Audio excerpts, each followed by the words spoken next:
길로 인도하여 주시고 오늘까지 모두 건강하게 지켜주심을 감사드립니다.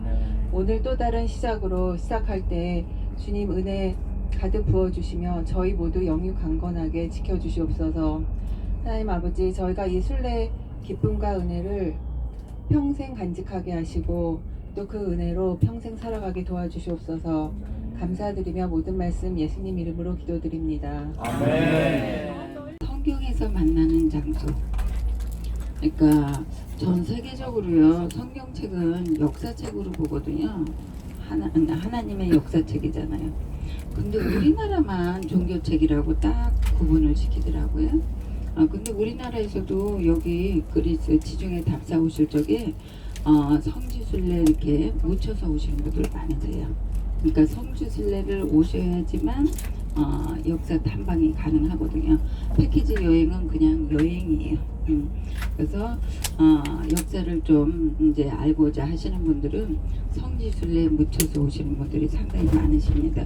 왜냐하면 바울 사도께서 이제 그리스의 교육을 받으셨기 때문에 헬라 교육을 받으셨잖아요. 그러니까 문화인들한테 이제 이 말씀을 전하기 위해서 문화적인 장소를 답사를 하셨기 때문에 우리가 답사하시는 곳이요 굉장히 중요한 장소예요. 문화적이고 역사적이고, 그러니까 하나님께서 그 장소를 준비를 시켜놓은 장소에 이제 바울 사도가 헬라인들한테 복음을 전파하신 곳이죠. 그래서 오늘의 여정은 어저께도 잠깐 말씀드렸는데요. 사도행전 16장에서 12절에서 시작을 하셨죠. 그러니까 16장 40절까지 마감을 하고요. 사도행전 17장 1절 이제 언급되어 있는 장소, 그리고 데살로니가는 바울의 기쁨이기도 하고, 그리고 모든 교회 번이 되는 교회가 종말론에 대해서 굉장히 중요한 역할을 했던 교회가 데살로니가 교회인데요. 근데 거기는 시간상 우리가 이제 좀 빠지는 것도 있어야지 다음에 또 오시잖아요. 그래서 거기는 좀 뺐습니다. 그래서 거기는 격려. 왜냐하면 데살로니가는 그렇게 중요한 장소이지만 이제 바울 사도께서 어디서 말씀을 전하셨는지 장소가 없어요. 그리고 데살로니가는 중요한 교회이지만 이제 이 세워진 교회가 어딘지, 유대인의 회당이 어딘지, 3번 안식날 유대인의 회당에 들어가서 말씀을 나누셨는데 그 장소가 어디 있는지조차도 이제 발굴이 되고 있지 않습니다. 모든 유물이 땅속에 묻혀 있기 때문에요. 그러니까 그 지역을 지나간다는 게 우리한테 굉장히 중요한 시간이 되시겠죠. 그래서 거기 이제 지나서 우리의 여정은 메테오라가 있는 깔람바카까지입니다. 그래서 메테오라는 기아 만벽을 뜻하고요. 그리고 오늘 저녁에 머무시는 지역은 깔람바카. 어저께는 까발라에서 머무셨고요. 그래서 오늘 저녁은 깔람바카에서 머무십니다. 왜냐면 우리 여정에는요, 베레아인 그러면은 너무너무 너그럽고 신사적인 유대인으로 죄송합니다. 이제 교인으로 알려져 있잖아요. 근데 우리 일정에는 원래 없어요, 베레아가. 그런데 목사님께서 여기 오시기 전에 이렇게 연락을 주셨더라고요. 베레아가 진짜로 중요한 장소인데 잠깐만 들렀으면 해서 또 목사님하고 어저께 상의를 해봤을 때요. 그러니까 베레아, 그러니까 데살로니가는 가시면은 바울의 흔적을 찾아볼 곳이 없으니까 그냥 격려하시는 거고요. 거기는 베레아는 한번 답사하시는 것도 괜찮으시겠죠?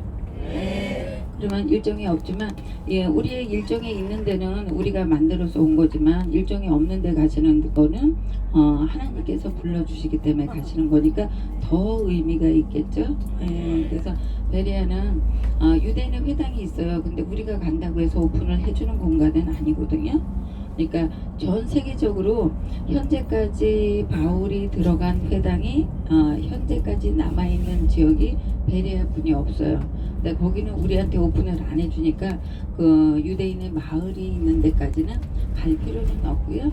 그러니까 이방인의 사도로 알려져 있죠. 그러니까 항상 이제 유대인들은 바울을 대적했기 때문에 이 옷의 먼지를 털면서 유대인의 회당을 나와서 이제 이방인한테 가서 말씀을 전하시잖아요.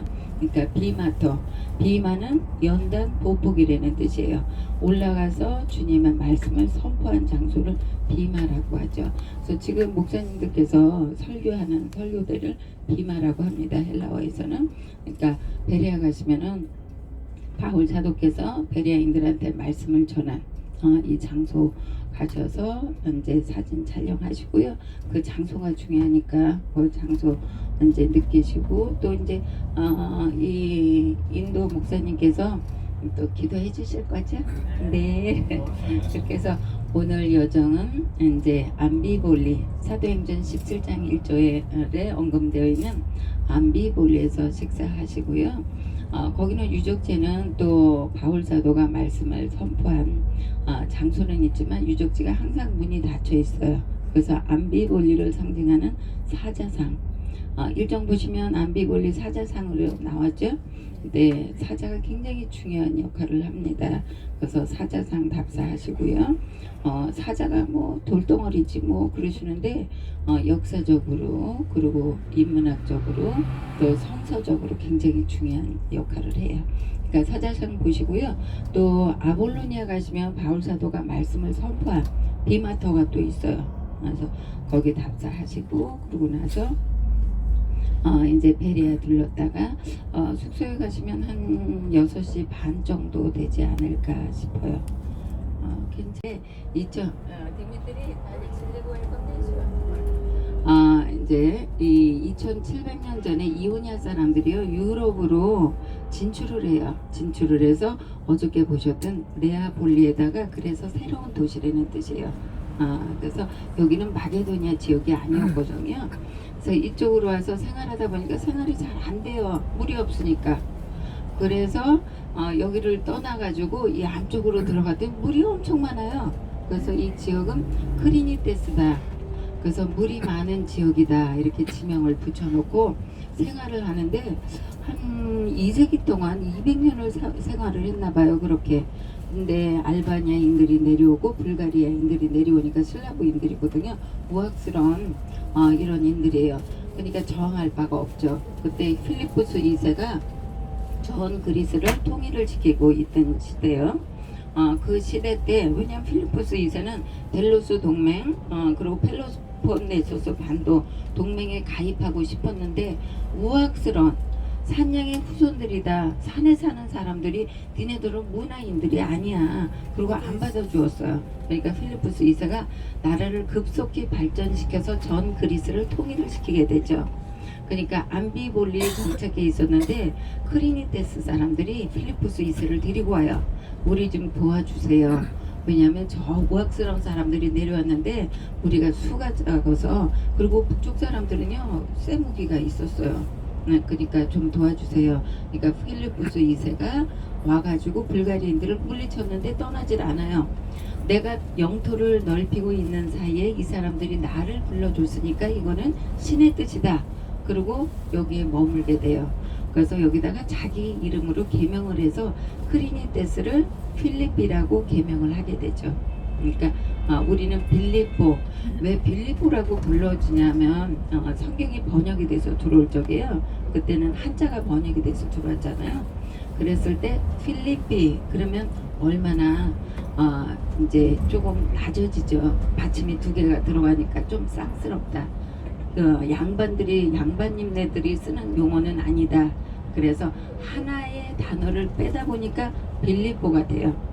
세살로니키도 세살리아 지역의 승리라는 뜻이거든요. 그러니까 세살로니키 그러면 좀 쌍스럽게 들리잖아요. 받침이 2개가 들어가니까 하나를 빼서 데살로니가 그러면 아주 부드럽게 양반인네들이 쓰는 용어가 되죠. 그리고 코린토스도 코린토 그러면은 얼마나 또 저기 우아스럽게 들려요. 그래서 고린도 그러면 얼마나 부드럽게 들려요. 그러다 보니까 받침이 2개짜리를 1개씩 빼다 보니까, 그러니까 여기 용어하고 좀 다르게 쓰고 있습니다. 그래서 빌립보 성지순례는 오시는 분들은 꼭 아셔야 돼요. 그래서 빌립보, 필리피. 그래서 필리포스 2세가 여기를 떠나지 않고 자기 이름으로 개명을 했어요. 왜 그러냐면 여기서 저기 집이 있어서 안 보이네요. 그래서 저쪽에 요 건물 뒤에요 큰 산이 있는데 그 산이 판게오 산이라 그래요. 에게의 지역에서 가장 높다. 그래서 판에게의 지역 산이다. 그래서 거기서요 1년에 2천 달란트의 금이 나왔대요. 예, 1달란트를 가지면은 35kg 정도 되잖아요. 그래서 미나리라고 하는 동전을 쪼개면 60개 미나리 동전이 나오죠. 그러니까 1년에 2천 달란트라고 생각을 해보세요. 대단하죠. 그러니까 필리포스 2세가 전 그리스를 통일을 시킬 수 있었던 건 저 산에서 나오는 대량의 금이 있었기 때문에 가능했죠. 안 그러면 필리포스 2세는 조그만 부족에 가 있는데 어떻게 그리스 전체를 통일을 시키게 돼요. 그러고 나서 알렉산더가 여기 자기 아버지가 전 그리스를 통일을 시키니까 알렉산더가 아시아 쪽으로 눈을 돌리잖아요.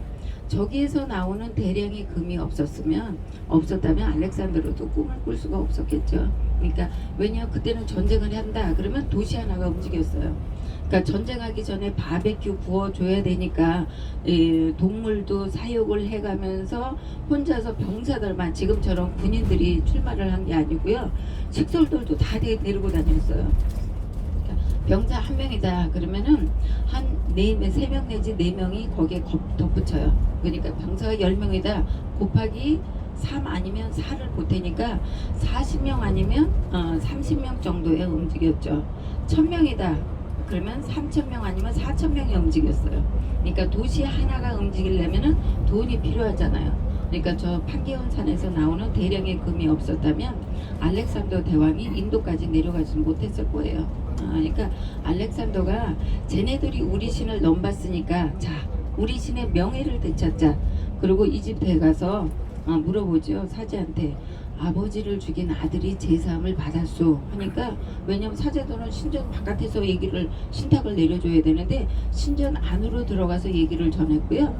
그리고 밖으로 나와서 알렉산더는 안심의 한도를 이제 쉬었다고 합니다. 그러니까 무슨 얘기를 들었냐면 네 아들이 제사함을 받았습니다. 그러니까 알렉산더는 자기 아버지를 죽인 사람이 아니냐 이렇게 역사가들은 얘기하는데 살해당했거든요. 필리포스 2세가. 그래서 이 일을 수습하기 위해서 여기를 자기 아버지 이름으로 개명을 하고 원형극장을 건축해요. 원형극장이 있다라는 거는 그때 당시에는 지금이야 뭐 연극을 보고 서정시를 듣고 그러지만 그때 당시에는 대학교나 마찬가지예요. 원형극장은. 그래서 원형극장을 건축을 하게 되니까 우리가 도착을 하시면 알렉산더 대왕이 세운 원형극장 답사하시는데요. 로마 시대 때는 맹수형을 받았던데요. 로마인들은 로마 시민권을 가진 사람들은 고통을 주지 않았으니까 기독교인이나 아니면 유태인들을 데려다가 맹수형을 처한 데가 바로 원형극장이고요. 그리고 비잔틴 시대 때는 전 세계에서 오는 성지 순례객들이 모여서 기도를 드렸던 기도처 부흥회가 있었던 원형극장입니다. 근데 950년도에요. 큰 지진으로 인해서 땅속에 묻혔다가 19세기 때 불란서 사람들이 와가지고 이 땅속에 묻힌 걸 끄집어내요. 그래서 좋은 거는 불란서로 다 가져가고요. 여기 남은 건 깨진 돌멩이만 남았어요. 깨진 돌멩이는 증인들이죠. 그러니까 증인들. 그러니까 우리는 성지순례 하실 적에 주로 바울이 세운 교회가 어디 있어요? 그런데 바울이 세운 교회가 없죠. 왜 없냐면 바울은 건축가가 아니기 때문에 건물을 세우고 떠나신 분이 아니에요. 교회는 에클레시아 사람이에요. 그러니까 사람 마음에다 주님의 성전을 세웠으니까 사람은 다리가 있어서 걸어 다녔던 분들입니다. 근데 2000년이 지났는데 그때 교회가 지금까지 남아 있겠어요? 그러니까 그 지역이 우리한테 중요하고 바울의 흔적을 찾아보시면 원형극장, 뭐 아고라 그런 순서예요.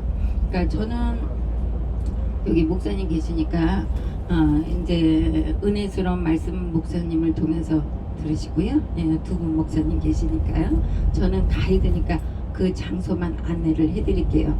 그리고 그때 당시의 상황 그리고 역사적인 그때 당시의 상황하고 성경하고 그 배치만 해드리는 가이드 안내원입니다. 그러니까 저는 은혜스러운 말씀을 드릴 수가 없어요. 그러니까